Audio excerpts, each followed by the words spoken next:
Good morning and welcome back to another video, and today we are going to be going over the top 5 battle pet farms that you can do right now in BFA. Now just stick around and enjoy the video. Okay guys, so today we're going to be going over the top 5 battle pet farms that you can do in BFA today.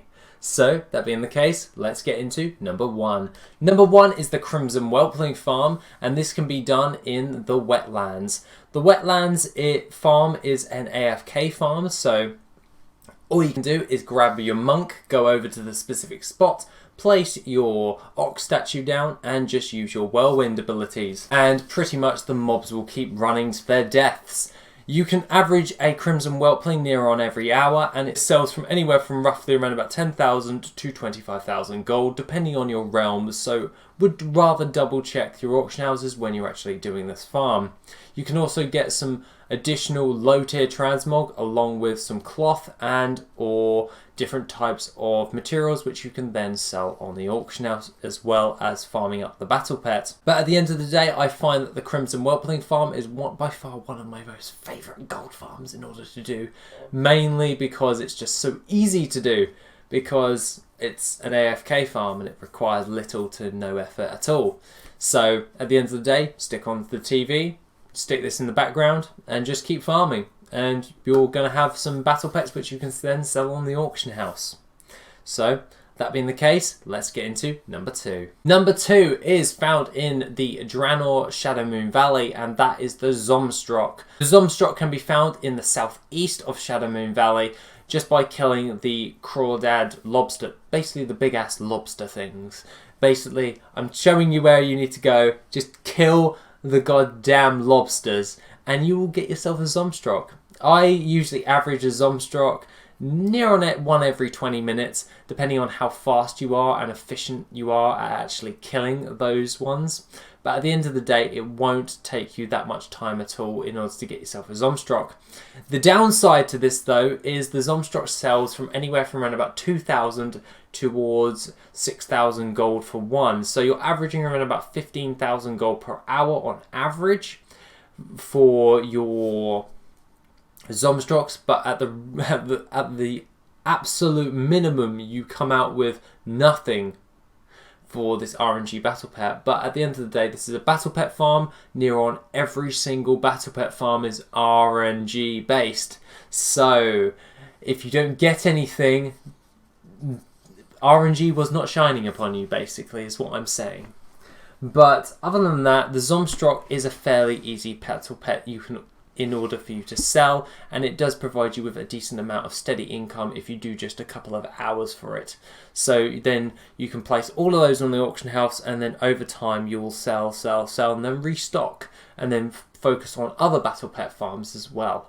Because at the end of the day, if you're just selling one thing of one thing only, you're not going to get that many regular sales. So if you're going to focus solely on battle pets, you're going to need to farm up loads of different types of battle pets and sell those on the auction house.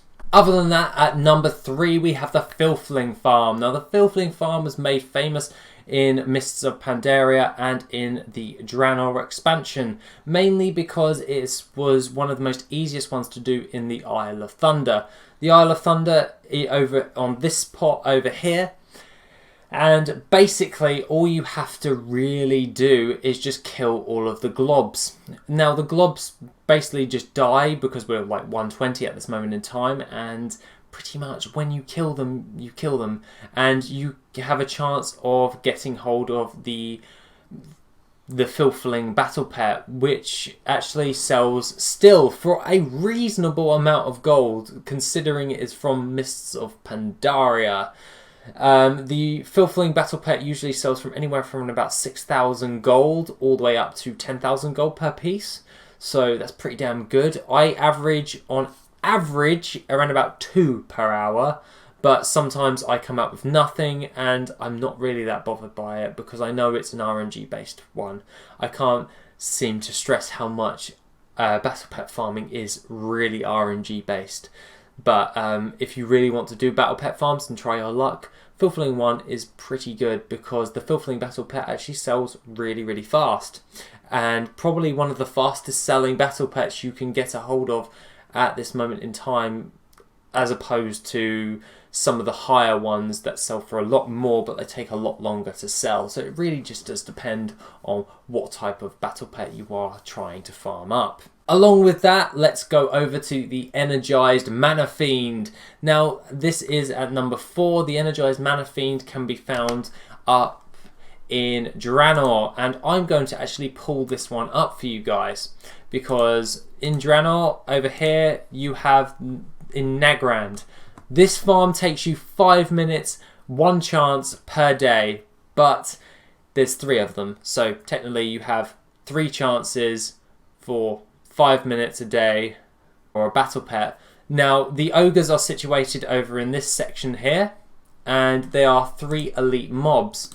They have a 10% chance of dropping the Energized Mana Fiend, and the Mana Fiend sells from anywhere from about 4,000 towards 7,000 gold each. This is pretty damn good if you have an alt army, because you can pretty much get all of them by the end of the day if you have a full selection of around about 10 different alts. I have around about 12 different alts that I can do this on. So I have 12 times by 3 is 36, so I have 36 chances of 10% every time of getting one of these Energized Mana Fiends battle pets. Now, these Energized Mana Fiend battle pets can actually be sold on the auction house for a reasonable amount of gold, which we've just specified, and at the end of the day you can make a decent amount of gold from this, and it only takes you around about 5 minutes. So you can just always just get all of your alts, park them there, just log in, kill them. It doesn't even take 5 minutes. It takes you literally like a minute a piece or 2 minutes. So in about 10 minutes you could probably get all of this done if you really wanted to, and you have a chance of getting those battle pets. Personally, I find that the Mana Fiend battle pet is on par with the FILTHLING in order of sell rate, and it sells pretty damn fast, and they are so easy to get a hold of as well. So I think it's rather underrated when it comes to gold farming in order for just getting hold of it. But it is by far one of the best gold farms for battle pets, mainly because of time efficiency. It only takes you 5 minutes to actually do it. Well, not even that, just 2 minutes to do it. And I only add the 5 minutes onto it because that's literally getting to your garrison and flying over there and doing it. But at the end of the day, you can do this pretty damn fast if you are all set up and ready to do this. So that being the case, let's get into the last one, and that is in Tol Barad. The number 5 is the Fox Kit one, and this averages from around about 30,000 to 40,000 gold per piece. This does sometimes go up to around about 80 to 100k, but don't get fooled by those numbers, because on average it is roughly around about 40,000 gold for this battle pet. What you're really doing is running around Tol Barad in like an entire circle, and you're killing any fox that you see. So basically what I do is I go into my macros, I set up a macro, and I just go into my macros and I just write a weird name, blah blah blah, go /tar, and then I add in the actual fox's name. So I would just go fox and then just save that and add that to my board, so to speak, and pretty much I'll just spam that into a C1, kill it, loot it, and every time you have a chance of getting hold of the Fox Kit. Now, I can't guarantee you will get a Fox Kit every hour because of the high RNG on this one. This is why it's at last on the list, because personally, I get one probably one every 2 hours, and that is only really conservative on my part. But at the end of the day, the Fox Kit does provide you with a decent amount of gold, and the sell rate on it's pretty damn quick as opposed to other different types of battle pets in the long run. Now, I do like the Fox Kit because it's so niche and not many people actually farm this thing, because at the end of the day, the Fox Kit one is just, I don't know, I find it to be one of the most underrated battle pet farms going. So I really wanted to showcase this because if there was more fox kits on the auction house, well, I'd lose my market, but at the end of the day, it does provide you with a strong amount of gold, and I really, really do love this type of battle pet farming. Other than that, guys, that is pretty much what I have to say for the top 5 battle pet farms. Have a lovely rest of the day, and I shall see you on the next video, which will be on Monday. Take it easy, guys.